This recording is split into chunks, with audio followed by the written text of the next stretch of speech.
एक बार एक गांव में रोहित नाम का लड़का रहता था। उसे टीवी देखने का बहुत शौक था। वो आए दिन टीवी पर हीरो हीरोइनों की नई नई जगह घूमने के प्रोग्राम देखता रहता था। एक दिन वो अपने भाई सुरेश के साथ बैठा होता है। अरे यार सुरेश, मैं तो अपनी लाइफ से बोर हो गया हूँ।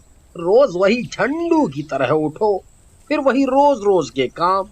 ये टीवी वालों के मजे हैं, रोज नई नई जगह घूमते रहते हैं। कल ही मैंने रेगिस्तान में कैंपिंग करने वाला प्रोग्राम देखा था।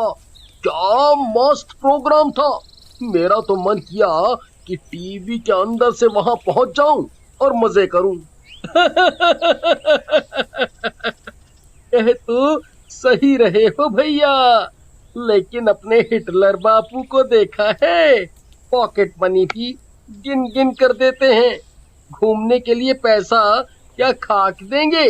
घूमने के तो सपने छोड़ ही दो और काम पर चलो चुपचाप, नहीं तो रात में घर के बाहर ही घूमना पड़ेगा। भाई, कह तो सही रहे हो तुम, लेकिन मैंने भी इरादा कर लिया है कि रेगिस्तान में कैंपिंग करनी है तो करनी है, चाहे पिताजी से डांट खा कर ही जाना पड़े। मैंने तो पैसे भी जोड़ रखे हैं हम दोनों के लिए। एक दिन निकल पड़ेंगे चुपके से। फिर वो दोनों योजना के अनुसार अपने दो दोस्तों लखन और रहमान के साथ रेगिस्तान में कैंपिंग के लिए निकल पड़ते हैं। वो चारों रहमान की कार में जा रहे होते हैं और रहमान कार चला रहा होता है। मैं निकला ओ गड्डी लेके, टाना टा टा टा टाना। मैं निकला ओ गड्डी लेके, रास्ते पे सड़क पे एक मोड़ आया, पतल उत छोड़ आया। तभी रोहित भी खुशी से गाना गाने लग जाता है।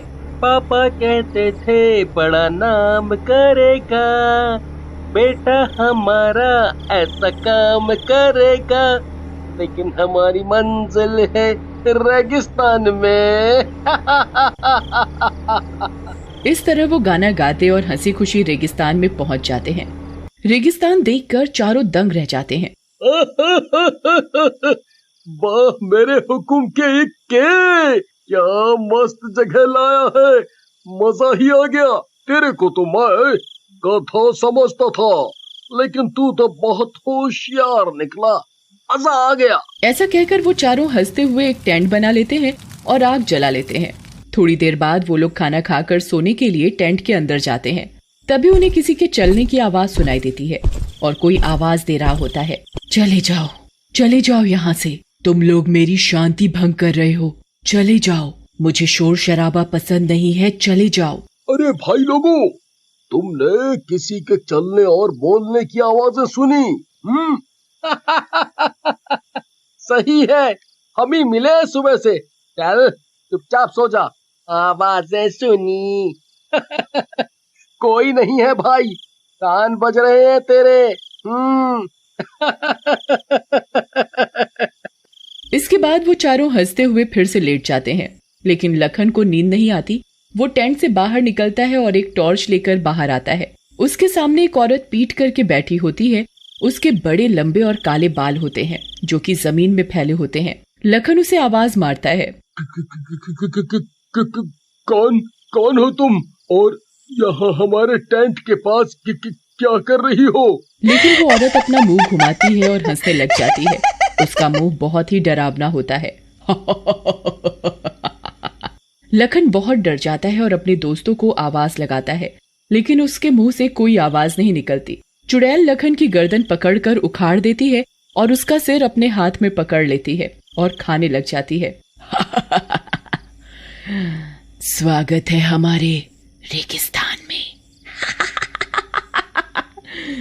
मजा आ गया किसी शहरी का मांस खा करके।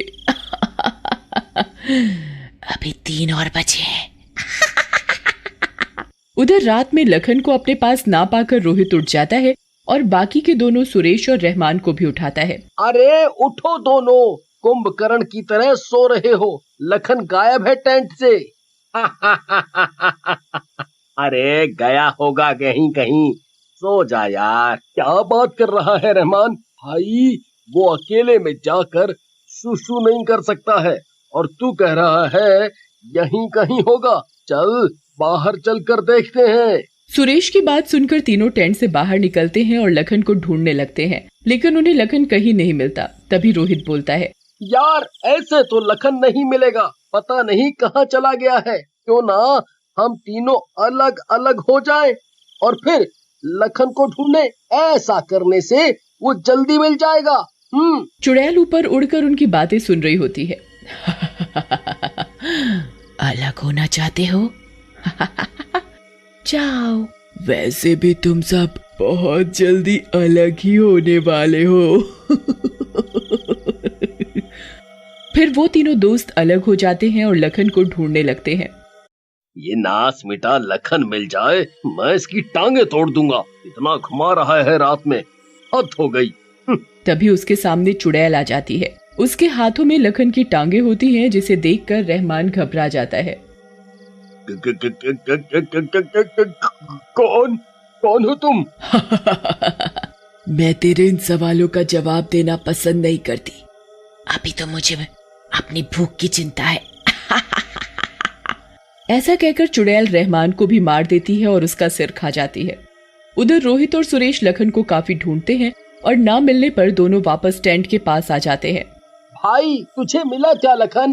अरे कमबख्त, क्या बेवकूफों जैसी बातें कर रहा है यार। मिला होता तो लेके ना आता साथ में। पहले तो एक खो गया था, अब दो को ढूंढो।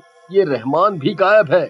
मुझे तो लगता है हो ना हो ये दोनों मिलकर हमें बेवकूफ बना रहे हैं। तू भी ना, लगता है तू ज्यादा ही परेशान हो गया। चल ना, चिल मारते हैं, अपने आप ही आ जाएंगे जहाँ कहीं भी होंगे। उसके बाद दोनों टेंट के अंदर जाते हैं, लेकिन जैसे ही वो दोनों टेंट के अंदर घुसते हैं, वहाँ चुड़ैल बैठी होती है। आओ मेरे दोनों प्यारों। मैं कब से तुम्हारा इंतजार कर रही हूँ। तुम्हारे दोनों साथियों का मांस खा करके तो मजा आ गया।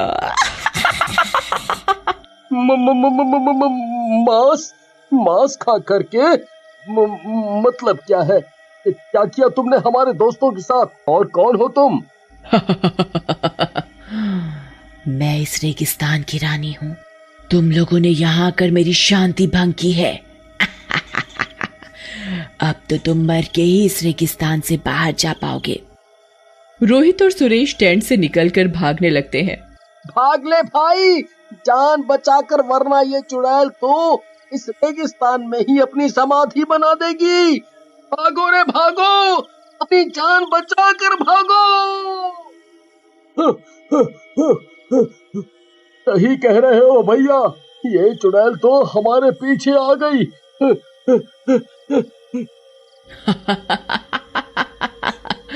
भागो भागो भागो, कहाँ तक भागोगे? ये मेरा इलाका है और मेरे इलाके में से कोई आज तक जिंदा नहीं गया है। रोहित और सुरेश को तभी एक झोपड़ी दिखती है। वहाँ एक बूढ़ी औरत भी होती है। वो दोनों उसके पास भागते हुए पहुंच जाते हैं। बचाओ बचाओ, अम्मा अम्मा अम्मा बचाओ, हमें बचाओ अम्मा, हमारी जान खतरे में है। क्या हुआ बच्चों, इतनी रात को कहाँ भाग रहे हो? अम्मा वो रेगिस्तान वाली चुड़ैल हमारे पीछे पड़ गई है। वो हमारे दो दोस्तों को भी मार कर खा गई है। अब वो हमें भी मार डालेगी। हमें बचाओ, हमें बचाओ। तभी वो चुड़ैल वहाँ आ जाती है। सुरेश और रोहित झोपड़ी के अंदर चले जाते हैं। बुढ़िया, तू रोकेगी मुझे? चल इन दोनों को मेरे हवाले कर दे। तू चली जा यहाँ से, नहीं तो मैं तुझे भस्म कर दूंगी। याद है ना, जैसे तेरी दूसरी सहेलियों को कैसे भस्म किया था? बुढ़िया के ऐसे कहते ही वो चुड़ैल वहाँ से गायब हो जाती है। यार है तो ये बुढ़िया, लेकिन क्या पावर है, चुड़ैल को एक बार में ही भगा दिया। तभी वहाँ बुढ़िया आ जाती है और उन दोनों को आराम करने के लिए कहकर वापस बाहर चली जाती है।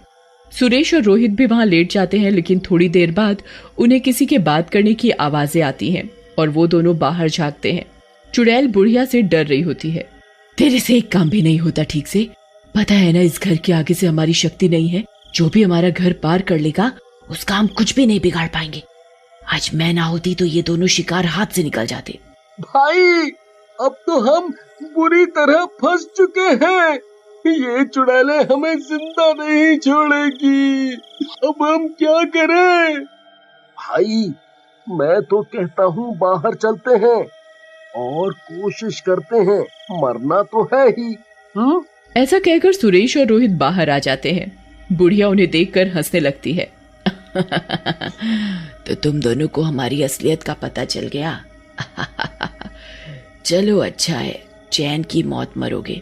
सुरेश और रोहित उन दोनों को बातों में लगाकर उनके घर की बाउंड्री के बाहर जा रहे होते हैं कि तभी चुड़ैल को भनक लग जाती है और वो सुरेश की तरफ लपकती है। लेकिन तभी सुरेश रोहित को जोर से धक्का देता है।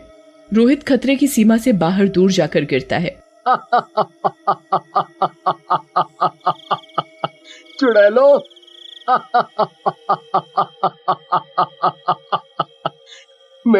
मेरे भाई को तो मैंने बचा ही लिया, अब तुम लोग उसका कुछ नहीं कर सकते। ये तूने क्या किया? मेरा शिकार निकाल दिया। तू भाग जा भाई, माँ और हमारे हिटलर बापू का ध्यान रखिए और आगे से कभी माँ बाप को बताए बिना या पूछे बिना कहीं मत जाना भाई, तू भाग जा। और फिर चुड़ैल सुरेश को मार देती है और रोहित रोता हुआ अपने घर चला जाता है और माँ पिताजी से माफी मांगता है।